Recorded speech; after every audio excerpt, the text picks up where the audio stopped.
Hello दोस्तों, नमस्कार। मैं अविनाश। आप लोग कैसे हैं? उम्मीद करते हैं आप लोग अच्छे होंगे, बहुत ही बढ़िया होंगे, मस्त होंगे। भाई कल हमने बताया था आपको नंबर सिस्टम संख्या पद्धति, तो लगभग हमने उसमें 90 क्वेश्चन करवा दिया। ठीक है, अप्रोक्स 90 क्वेश्चन हमने करवा दिया। आज हम चलते हैं फिर से नंबर सिस्टम की ओर। हमने क्या बोला था आपको? हमने बताया था आपको कि लगभग इसमें 600 से 650 क्वेश्चन है नंबर सिस्टम में। जो टोटल के टोटल क्या है भाई? तो प्रीवियस ईयर क्वेश्चन है जो पूछे गए सवाल है। ठीक है, तो उसको आप ध्यान से पढ़िएगा। आप एक बार किताब उठा के देखिएगा, कहीं ना कहीं जरूर होगा क्वेश्चन। ठीक है, चाहे कोई भी किताब हो, ऐसा हो क्वेश्चन मिल ही जाएगा कहीं ना कहीं वैसा टाइप के। ठीक है, तो जितना भी क्वेश्चन आ रहा है वो ढंग से पढ़ा रहे हैं। आप लोग ढंग से पढ़िए, उसको ढंग से समझिए। एक बार में समझ में आए फिर से उसको देखिए। ठीक है, क्योंकि देखिए एक बात तो है कि जब तक आपकी जो बेसिक होगी वो क्लियर नहीं होगी, तो आप लोग कितना भी रट के परेशान हो जाइएगा, आपको समझ आनी नहीं है। ठीक है, क्योंकि आप ट्रिक के चक्कर में ना बहुत सारी चीजें छोड़ते जा रहे हैं। ठीक है, जो ट्रिक है भाई, ट्रिक कहीं कहीं लगता भी है और कहीं कहीं नहीं भी लगता है। जब तक आपकी जो बेसिक होगी, जब तक आपकी कंसेप्ट क्लियर नहीं होगी, तब तक आप ये मत उम्मीद रखिएगा कि आप ट्रिक से हर क्वेश्चन को सोल्व कर लीजिएगा और ट्रिक से हर क्वेश्चन पर अप्रोच आप लगा लीजिएगा ट्रिक के सहारे। तो ऐसा कदापि संभव नहीं है। आपको ये होना चाहिए कि हाँ, कंसेप्ट क्लियर हो, तो क्वेश्चन लेंदी भी हो तभी हम सोल्व कर देंगे। ठीक है, तो मेरे समझाने का पर्पस यही था कि आप लोग कंसेप्ट क्लियर पकड़ बनाइए। ठीक है, बाकी जो समस्याएं आएंगी फिर से हम सोल्व करेंगे। ठीक है, सब मिलकर हम लोग सोल्व करेंगे।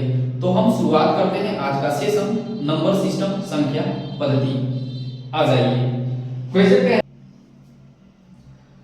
तो क्वेश्चन कह रहा है कि एक भाग के प्रश्न में भाजक भागफल का 7 गुना है। भाजक जो है, भाजक भागफल का कितना है दोस्त? 7 गुना है, तथा शेषफल का 3 गुना है। शेषफल का कितना है? 3 गुना है। यदि शेषफल 28 है, शेषफल दे दिया है, शेषफल कितना दिया है? 28 है, तो भाजक क्या होगा? आइए सोल्व करते हैं। ऐसा क्वेश्चन शायद हमने पहली क्लास में बताया था। ठीक है, तो आ जाइए। कह रहा है कि जो भाजक है दोस्त, क्या है? जो भाजक है भागफल का,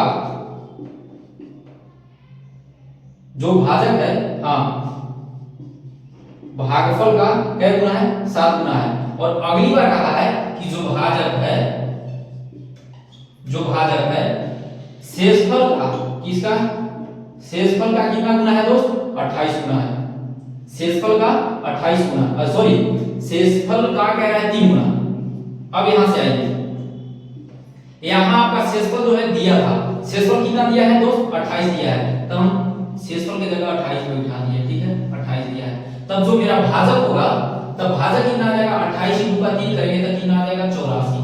कितना? 84। यानी कि जो भाजक है कितना आ गया? 84। अब यहां से आइए, भाजक कितना आ गया? 84। अब जब भाजक हम यहां रखेंगे, भाजक की जगह पे 84, ध्यान से समझिएगा, भाजक की जगह पे 84 रखते हैं। ठीक है, और भागफल का कह रहा था 7 गुना, तो यहां तो भागफल रहेगा ही रहेगा। ओके, उम्मीद कर रहे हैं समझ रहे होंगे। यहां भागफल रहेगा ही रहेगा, और इनटू का 7, भागफल का 7 गुना था। तब भाई इसको जब काटेंगे तो 12 7 84। ठीक है, 12 7 84, यानी कि जो मेरा भागफल है, तो भागफल कितना आ जाएगा दोस्त? भागफल का मान क्या आएगा? 12। ठीक है, भागफल जो आया कितना आ गया? भागफल का मान 12 आ गया। अब समझिएगा कि भाजक आ गया, क्या आ गया? भाजक, भागफल और शेष मिल गया। तब जो भाज्य होता है, फिर से वहीं पे जो बेसिक हमने बचपन में पढ़ा था कि भाज्य बराबर होता है क्या? कि भाजक गुना का भागफल, भाजक गुना भागफल, और प्लस में क्या होता है दोस्त? प्लस में शेष होता है। तब भाज्य बराबर भाजक गुना भागफल प्लस शेष। तब भाजक देखिए, भाजक कितना है? अगर आप चाहें तो यूनिट डिजिट से इसको बना सकते हैं। क्यों? क्योंकि सबका जो इकाई का अंक है अलग अलग है। तब देखिए हम क्या करेंगे, भाजक गुना भागफल, तो 4 गुना 8, 8 हो 8, क्योंकि भाजक गुना भागफल होता है, तो 4 में 2 से किए तो यूनिट डिजिट कितना? 8, और 8 में हम अब क्या करेंगे? शेष को जोड़ा जाता है, तो 8 में 8 जोड़ेंगे तो इकाई का अंक कितना आ जाएगा 6, यानी कि जो आपका फाइनल आंसर होगा दोस्त कितना हो जाएगा 1036, यानी कि 1036 आपका फाइनल आंसर होगा। अब देखिए यहां हम बैठाते हैं भाजक का मान, तब भाजक का मान कितना आया है, भाजक का मान आपका आ गया है कितना दोस्त 84, भाजक का कितना मान आ गया है 84, और जो भागफल है, जो भागफल का मान आया है यहाँ कितना आया है 12, भागफल का मान कितना है 12 प्लस में जो शेष है, शेष दिया था आपका कितना 28, कितना 28। अब आइए हम मल्टीप्लाई करते हैं, तो 12 चौके कितना 48 और 12 8 96 और 4 कितना 100, अब प्लस में और 28 जोड़ेंगे, तो जब 1008 में 28 को ऐड करेंगे तो 1000 कितना आ जाएगा 36, आपका फाइनल आंसर हुआ, यानी कि ऑप्शन नंबर 3। तो उम्मीद करते हैं कि आप इस क्वेश्चन को समझ गए होंगे। देखिए सॉल्व करने का आपके पास एक ही उपाय था, क्या करते कि हम डायरेक्ट देख लेते यहां से, यही से क्वेश्चन में कि शेषफल 28 दिया है और जो भाजक है भागफल का 3 गुना है, शेषफल का 3 गुना है, तब जो भाजक होगा कितना आएगा 84। अब जब भाजक 84 आ गया, भाजक का मान 84 आ गया और भागफल का क्या मान है 7 गुना है, जो भाजक था क्या था भागफल का 7 गुना, तब भाई 7 में ऐसे कौन सा गुना करे, कौन सी संख्या से गुना करे 7 में कि जो मेरा 84 आ जाए, तो एक ही मात्र संख्या है कौन सा 12, 12 7 84, यानी कि भागफल का मान कितना आ गया 12। अब हम निकाल लेते हैं कि भाज्य बराबर भाजक गुना भागफल प्लस शेष, यूनिट डिजिट से हम इसको पहले ही सॉल्व करते हैं, तो उम्मीद करते हैं कि इस क्वेश्चन को आप समझ गए होंगे।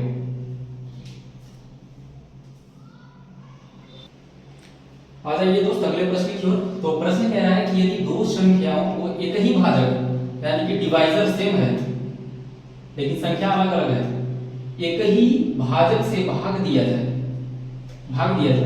तब जो शेषफल है, शेषफल क्रमशः 3 और 4 आता है। यदि दोनों संख्याओं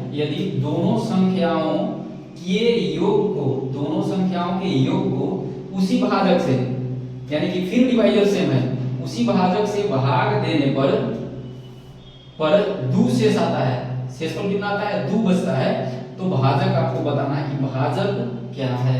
आइए पहले इसका हम जानेंगे कॉन्सेप्ट, कि कॉन्सेप्ट कैसे होता है। कॉन्सेप्ट क्लियर तब रिजल्ट क्लियर, और ट्रिक के फेरा में रहिएगा तो आप समझिए कि लटक गए, ठीक है, क्योंकि ट्रिक के मतलब कभी खुशी तो कभी गम, यानी कि ट्रिक कभी लग भी सकता है कभी लग भी नहीं सकता है, ठीक है। तो आ जाइए इसका हम कॉन्सेप्ट समझते हैं।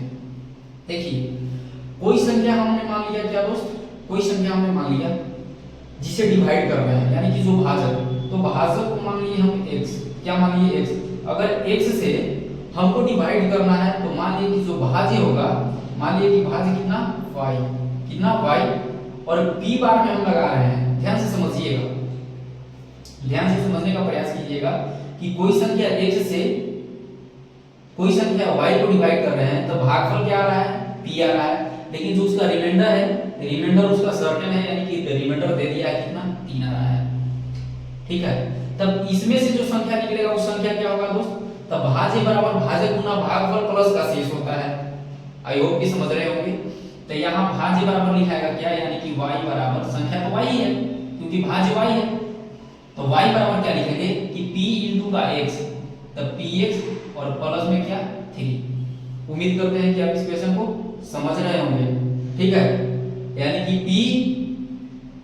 px प्लस में 3। अब आइए जब इसी डिवाइजर से, सेम डिवाइजर से एक अलग संख्या है, जो अलग संख्या है उसको हमने मान लिया z, तब जब z को डिवाइड किया जाता है तब मान लिए कि जो भागफल है वो q बचता है, भागफल क्या बचता है q बचता है, और रिमाइंडर जो होता है निश्चित तय कर दिया गया कि कितना है 4 आता है, रिमाइंडर कितना आता है 4 आता है।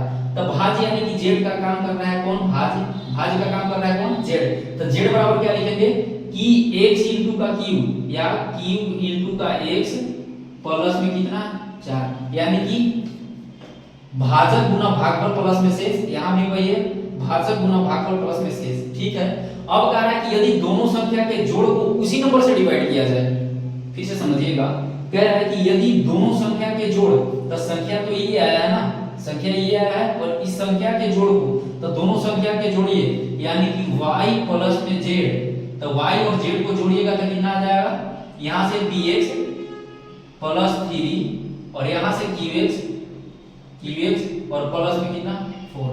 जब जोड़िएगा तो यहाँ आ जाएगा क्या दोस्त, यहाँ से ये दोनों में तो कॉमन आ गया, दोनों जो x वाला है उसको एक साथ में कर लेते हैं, तो x यहाँ से कॉमन लेंगे तब p और प्लस में q, ठीक है, और प्लस में दोनों को जोड़ेंगे, कांस्टेंट है तो 4 और 3 7, यानी कि y और z का मान कितना आ गया दोस्त, y और z यानी कि y प्लस z का मान कितना आ गया, यानी कि x into p plus q और प्लस में क्या आ गया 7। अब कह रहा है क्या कि यदि, ध्यान से समझिएगा, यदि इसके जोड़ को, यदि ये इसको जोड़ने के बाद अगर इसको डिवाइड किया जा रहा है किससे दोस्त, इसको x से ही डिवाइड किया जा रहा है, ध्यान से समझिएगा, बार बार कॉन्सेप्ट अगर क्लियर होगा तो आपको सब समझ में आएगा। क्योंकि क्या है ना कि अभी जो शॉर्ट के चक्कर में जो पड़े हुए हैं ना, वो समझिए कि एकदम बर्बाद हुए पड़े हैं, क्योंकि ट्रिक तो कुछ क्षण के लिए उनको तो याद रहेगा, लेकिन जब अगले क्षण में जाएंगे तो गुम हो जाएगा, ठीक है। तो आप कॉन्सेप्ट को समझिए, जब संख्या को जोड़ा जा रहा है, ठीक है,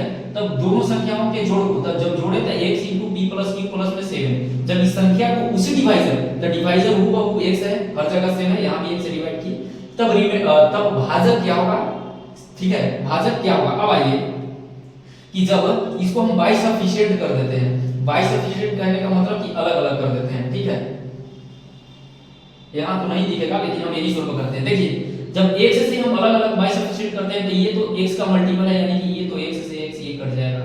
अब बताइए कि अगली बार जब उसी भाजक के, जब जोड़ को, संख्याओं के योग को उसी भाजक से भाग दे रहे थे, तब शेषफल क्या आ रहा था 2, यानी कि शेषफल यहाँ ये जो बच रहा था, शेषफल इसका 2 आ रहा था, शेषफल 2। अब ये बताइए कि संख्या क्या है 7 है और शेषफल 2 है, तो कम से कम कितना बार में लगाया होगा, कम से कम भाजक को क्या रखा होगा कि शेषफल उसका 2 आ गया होगा, तब भाजक को कम से कम क्या रखा होगा भाई, तब भाजक को 1 नहीं रख सकता है, एक बार में लगाएंगे तो 7 से कट जाएगा, 2 बार में लगाएंगे तो शेषफल 1 बचेगा, और 3 बार में लगाते हैं तो फिर भी शेष 1 बचेगा, 4 बार में लगाते हैं तो शेषफल 3 आ जाएगा। जैसे ही हम 5 रखते हैं, x बराबर जैसे ही हम 5 रखते हैं दोस्त, तब जो रिमाइंडर है कितना आ जाएगा, 2 आ जाएगा, रिमाइंडर कितना आ जाएगा, 2 आ जाएगा। उम्मीद करते हैं कि इसको समझ रहे हो, यानी कि जो भाजक का जो मान आएगा, जो भाजक का मान आएगा वो कितना आएगा दोस्त, 5 आएगा, कितना आएगा, 5 आएगा, यानी कि यही आपका क्या था, कॉन्सेप्ट था, यही आपका क्या था दोस्त, कॉन्सेप्ट था, क्या था, कॉन्सेप्ट था। अब हम इसको बता देते हैं ट्रिक में, क्या दोस्त, आप इसको ट्रिक समझिए, जो भी समझिए, ठीक है। तो अब इसको हम क्या बताते हैं, ट्रिक। आइए दोस्त इसको अब हम देखते हैं कैसे, सॉल्व मेथड से देखते हैं, यानी कि जिसको हम ट्रिक बोल सकते हैं। आइए शॉर्ट कॉन्सेप्ट तो हमने बता दिया, इसका आंसर क्या आया था, 5 आया था, भाजक 5 आया था, ठीक है, तो कॉन्सेप्ट हमने बता दिया आपको। अब हम चलते हैं इसका क्या, शॉर्ट देखते हैं कि क्या होता है। देखिए यदि दो अलग अलग संख्या हो और दो अलग अलग संख्या को यदि किसी एक ही संख्या से डिवाइड किया जा रहा है, ठीक है, किसी एक संख्या से डिवाइड किया जाएगा और शेषफल अलग अलग बच रहा है, ठीक है, जैसे मान लिया कि कोई नंबर है n1, ठीक है, उसको d से डिवाइड कर रहे हैं, फिर से समझिएगा, कोई नंबर है n1 उसको d से डिवाइड कर रहे हैं, और कोई नंबर है n2 जिसको हम फिर से d से डिवाइड कर रहे हैं, ठीक है, किसे डिवाइड कर रहे हैं, d से डिवाइड कर रहे हैं। यदि दोनों संख्या के जोड़ को, यदि दोनों संख्या के जोड़ को यानी कि n1 plus n2 divided by d, यानी कि जब दोनों संख्या के जोड़ को d से डिवाइड किया जाता है तब जो भाजक है क्या होगा, तो जब n1 को डिवाइड कर रहे हैं तो जो रिमाइंडर है कितना बच रहा है, r1, ठीक है, और जब n2 को डिवाइड कर रहे हैं तो रिमाइंडर आपका बच रहा है r2, और जब दोनों संख्या के जोड़ को अगर उसी भाजक से डिवाइड कर रहे हैं, यानी कि भाजक तीनों जगह पे सेम है, तब जो रिमाइंडर बच रहा है वो r3, तब इस स्थिति में, इस कंडीशन में आपका जो डिवाइजर होगा, डिवाइजर यानी कि भाजक, डिवाइजर मतलब क्या चीज, भाजक, जो भाजक होगा क्या होगा दोस्त, यानी कि r1 प्लस का r2 और माइनस का r3। अब आइए r1 दिया हुआ था, r1 क्या दिया है 3 और r2 4, तो 3 प्लस का कितना 4 और माइनस का कितना भाई, r3 क्या दिया था 2, तो माइनस का 2। अब कितना आ जाएगा, 4 और 3 को जोड़ेंगे 7, 7 में से 2 हटाएंगे 5, यानी कि जो आपका भाजक था, भाजक यानी कि डिवाइजर कितना आ गया दोस्त 5। उम्मीद करते हैं आप इस मेथड को भी, शॉर्ट मेथड को भी समझ गए होंगे, ठीक है, कांसेप्ट भी इसका हमने बता दिया, इसका शॉर्ट भी हमने बता दिया, ठीक है।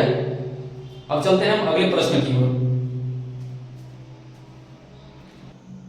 आइए दोस्त अगले प्रश्न को देखते हैं। तो प्रश्न कहता है कि वह अधिकतम मैक्सिमम वैल्यू आपको निकालना है। वह अधिकतम पूर्ण संख्या क्या है जिससे व्यंजक क्या है दोस्त n का power 4 plus 6n cube plus 11n square plus 6n plus 24, ठीक है, प्रत्येक n प्राकृतिक संख्या के लिए विभाजित है। अब आ जाइए इस क्वेश्चन को समझने का प्रयास करते हैं। जब भी दोस्त कहे, जब भी कोई व्यंजक दे दे, ठीक है, तब व्यंजक में हम खुद से वैल्यू रखने का प्रयास करते हैं। क्या करेंगे? खुद से वैल्यू रखने का प्रयास करेंगे। और यहाँ कह दिया है कि प्रत्येक n प्राकृतिक संख्या, ठीक है। अब हम n के वैल्यू क्या ले सकते हैं? 1 2 3 4 एंड सो ऑन, ठीक है। अब हम जीरो क्यों नहीं ले सकते हैं? क्योंकि जैसे ही हम जीरो लेंगे 0 1 2 तो वो क्या बन जाएगा? होल नंबर बन जाएगा। क्या बन जाएगा? होल नंबर बन जाएगा, ठीक है, होल नंबर बन जाएगा। यहां आइए तो कह रहा था कि प्राकृतिक संख्या, तो प्राकृतिक संख्या वे होती है जहां से गिनती हम स्टार्ट करते हैं, जैसे 1 2 3 4, ठीक है।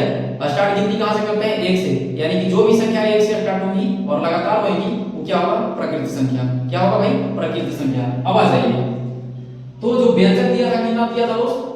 व्यंजक दिया था n का power 4 plus 6n cube plus 11n square plus 6n plus 24। अब n का हर मान संभव है जो प्राकृतिक होगा। तब प्राकृतिक संख्या कहां से स्टार्ट होता है दोस्त? 1 से। कहां से? 1 2 3 एंड सो ऑन। तब हम एक पर चेक कर लेते हैं, ठीक है। किस पे चेक कर लेते हैं? एक पर ही चेक कर लेते हैं कि रिजल्ट क्या आता है, कितना आता है, क्योंकि ये प्रत्येक वैल्यू के लिए संभव है, ठीक है, प्रत्येक n प्राकृतिक संख्या। अब आता है n बराबर हम रखने का प्रयास करते हैं 1। जब 1 रखेंगे तो 1 का पावर 4 यानी कि कितना वैल्यू? 1 ही आ जाएगा। 1 का क्यूब 1, और 1 में जब 6 से मल्टीप्लाई करेंगे कितना? 6। 1 का कितना भी पावर 1, और 1 में जब 11 से मल्टीप्लाई करेंगे 11। 1 का कुछ नहीं है, 1 का यानी कि 1 का पावर 1 है तो वैल्यू तो 1 ही आएगा। अब जब 1 को 6 से मल्टीप्लाई करेंगे तो यहाँ कितना? 6 ही आ जाएगा। प्लस का कितना दोस्त? 24। हमने कितना रखा है? पुट n बराबर 1, ठीक है, पुट n बराबर 1। अब आ जाइए, जब जोड़ेंगे तो कितना आएगा? देखिए 24 6 30, 30 और 6 36, 36 और 11 47, 47 और 1 48, यानी कि जब मिनिमम वैल्यू रखे तब 48 आ गया। मिनिमम वैल्यू ही रखे तब 48 आ गया। तब वहां पूछ रहा था ऑप्शन में, देखिए क्या कोई 48 से बड़ा है ऑप्शन में? क्योंकि यहाँ अधिकतम पूछ रहा था, तो अधिकतम कितना है? 48 ही है। जब एक बराबर ही 48 रखेंगे तो जो, अब अगर हम 2 रखेंगे तो जो भी वैल्यू आएगा 48 से बड़ा ही आएगा, ठीक है। लेकिन ऑप्शन में 48 से बड़ा है नहीं, इसलिए जो आपका फाइनल आंसर होगा कौन सा होगा दोस्त? 48 होगा। कौन सा होगा? 48 होगा, ऑप्शन नंबर 3। तब अगर यकीन हो रहा है तो आप इसको 2 रख के चेक कर लीजिए, ठीक है। आगे भी 2 रखिएगा तब कोई ना कोई जो जोड़ने पर आएगा, कैलकुलेट करने पर, वो 48 का क्या आएगा? मल्टीपल आएगा। क्या आएगा दोस्त? 48 का मल्टीपल ही आएगा। इसलिए इसमें जो ऑप्शन में दिया गया है, इसलिए इसका फाइनल क्या होगा? 48 होगा। अब कहिएगा कि 24 क्यों नहीं हुआ? तो 24 है, 6 है, 12 है, 48 से तो कम ही है ना। लेकिन जो ऑप्शन में दिया गया है कह रहा था कि अधिकतम मान क्या है, तो अधिकतम मान ऑप्शन में कितना था? 48 था। तो उम्मीद करते हैं इस क्वेश्चन को आप समझ गए होंगे। उम्मीद करते हैं कि इस क्वेश्चन को आप समझ गए होंगे। अब चलेंगे हम अगले प्रश्न की ओर। आ जाइए दोस्त अब अगले प्रश्न की ओर। तो प्रश्न कह रहा है कि 2 अंकों की एक संख्या अपने अंकों के योग, क्या कह रहा है? अंकों के योग के कितना गुना है? 3 गुनी है। यदि उस संख्या में 45 जोड़ दिया जाता है, यदि उस संख्या में कितना जोड़ दिया जाता है? 45 जोड़ दिया जाता है, तो उसके अंकों का जो स्थान है, जो अंकों का स्थान है बदल जाता है, तो उस संख्या के अंक का योग बताना है कि क्या होगा। आइए शुरू करते हैं। अगर आपसे संख्या पूछता तब तो आप ऑप्शन के सहारा ले लेते। मैं फिर से कह रहा हूं कि अगर आपसे संख्या पूछता कि संख्या क्या है, 45 जोड़ने पर अंक का जो स्थान है आपस में इंटरचेंज हो रहा है, तब आपसे पूछता कि अगर संख्या क्या है, तब तो आप ऑप्शन के हेल्प से बना सकते थे, लेकिन इसमें कौन सा आप ऑप्शन लगाइएगा? आपको तो जब तक आपको कंसेप्ट पता नहीं होगा तब तक आप इस क्वेश्चन को सोल्व ही नहीं कर पाएंगे। तो इसलिए आपको कंसेप्ट सीखना जरूरी है, ठीक है, कंसेप्ट सीखना जरूरी है। अगर हम एक बात और बताते हैं कि अगर क्वेश्चन को ज्यादा बार आप बनाए होते तब फिर 45 ऐसा संख्या कौन 45 मतलब है कि 45 में कौन सा संख्या जोड़ा जाए, या कौन सा ऐसा संख्या है कि जिसमें 45 जोड़ दिया जाए तब अंक का जो मान होगा इंटरचेंज हो जाएगा, यानी कि इकाई के स्थान पर दहाई वाला अंक और दहाई के स्थान पर इकाई वाला अंक आ जाता। तो ऐसा संख्या एक पॉसिबल है, कौन सा? 27। क्या है? 27 में जैसे ही 45 जोड़ेंगे तो बन जाएगा 72। कितना दोस्त? 72 बन जाएगा। जैसे देखिए 27 में आप 45 को जोड़िएगा तो कितना बन रहा है? 7 5 12 और 4 2 6 1 7। पहले से था ये, अब बन रहा है ये, यानी कि दहाई के स्थान पर 2 था और इकाई के स्थान पर 7 था, लेकिन अब दहाई के स्थान पर 7 आ जा रहा है, इकाई के स्थान पर कितना आ जा रहा है? 2। तो अगर आप ज्यादा टाइम क्वेश्चन को सोल्व किए होते तब आप डायरेक्ट आंसर बता सकते थे कि कौन सा ऐसा संख्या था, 27 ऐसा संख्या था जिसमें 45 जोड़ देते तो उसका संख्या जो अंक था इंटरचेंज हो जाता। तब संख्या के जोड़ पूछ रहा था, यानी कि संख्या 27, अब 27 के अंक का जोड़ तो 7 और 2 9, यानी कि 9 आपका फाइनल आंसर हो जाता। ठीक है, 9 आपका फाइनल आंसर हो जाता। आ जाइए हम समझाने का प्रयास करेंगे बेहतर ढंग से, तो आप लोग समझिएगा। देखिए मान लिया कि संख्या का जो ये है x जो है दहाई अंक है और जो y है इकाई अंक है। पीछे हमने इसको माना है इकाई अंक और इसको माना है दहाई अंक। ठीक है, लिखेंगे हम नहीं क्योंकि लिखने में टाइम का बर्बादी है, समझिएगा। आप लोग बच्चे तो हो नहीं, ठीक है। तो संख्या का इकाई अंक y और दहाई अंक x, तब जो संख्या बनेगा, जो दोस्त संख्या बनेगा वो संख्या क्या बन जाएगा, यानी कि 10x प्लस y। संख्या क्या बन जाएगा?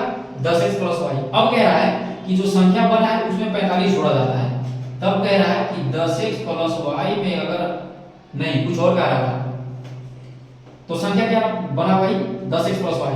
अब कह रहा है कि संख्या के अंक के योग के 3 गुना, दो अंकों की संख्या अपने अंक के योग, तो संख्या ये बना, तब जो संख्या बना है उस संख्या अपने अंक के जोड़ के, यानी कि अंक को जोड़ कितना होगा? अंक का जोड़ x plus y।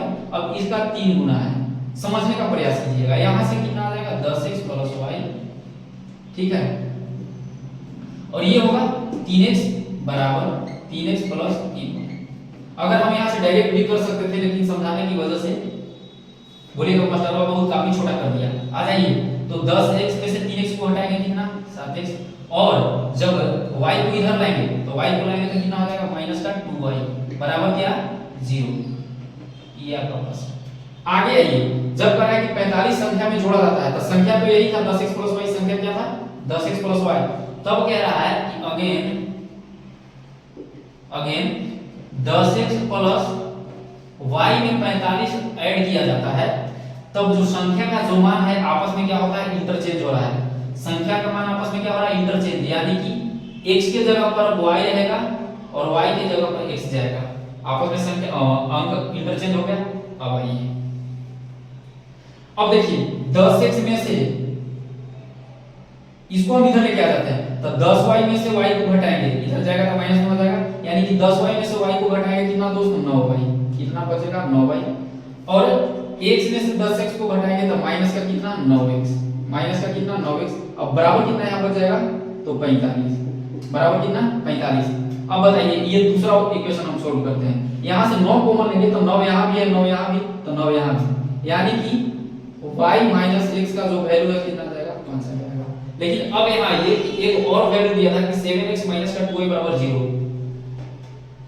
7x minus का 2y, माइनस का 2y और प्लस का 7x बराबर क्या था? 0 था। अब हम दोनों को सोल्व करते हैं, तो यहां 2 से मल्टीप्लाई करेंगे, तो जब 2 से मल्टीप्लाई करेंगे तो 2 से यहां भी करेंगे, 2 से यहां भी करेंगे और 2 से यहां करेंगे, तो ये हो जाएगा कितना आपका दोस्त? 2 से करेंगे तो ये आपका हो जाएगा टोटल का कितना? 10। ध्यान रखिएगा ये चीज को, 10 हो जाएगा। अब बताइए, ये माइनस ये प्लस, ये दोनों तो कट गया आपका। अब ये माइनस है और यहाँ कितना है? 7x है। ठीक है, तो 7x में से 2x को घटाइएगा, कितना आ जाएगा दोस्त? 7x में से 2x को घटाइएगा, कितना आ जाएगा आपका? 5x। और यहाँ जो आ जाएगा कितना? 10। ठीक है, x का वैल्यू कितना आ गया आपका 2, x का कितना वैल्यू 2। अब x का वैल्यू हम 2 यहां रख देंगे, या तो इसमें रख दीजिए या तो इसमें रख दीजिए, या जो y माइनस x का आया था 5 उसमें कर दीजिए, यानी कि y माइनस x इंप्लाइज करेंगे, ठीक है। तो y implies y minus x कर देंगे, यहां से y माइनस x यहां से कितना आया था दोस्त, यहां से 5 आया था, ठीक है। अब x बराबर 2 आया है, तो y माइनस 2 बराबर का कितना 5।